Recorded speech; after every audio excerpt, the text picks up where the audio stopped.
Hey, what's up? This is Ricardo, and in this video I'll show you how to remove the display assembly on a Dell Latitude 5288. If you're looking for parts for this laptop, go to our website and use this coupon for a 5% off discount.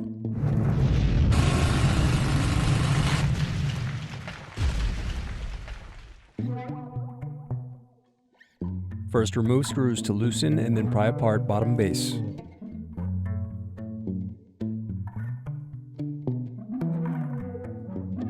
Next, unscrew and disconnect battery.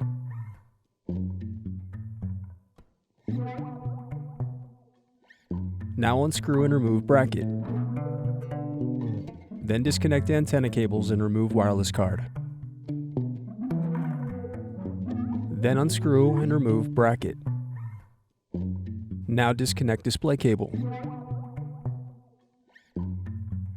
Then unscrew and remove display assembly.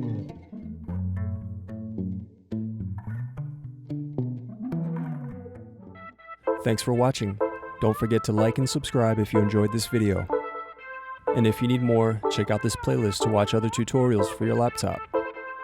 You can also click here to find parts for your laptop at partspeople.com.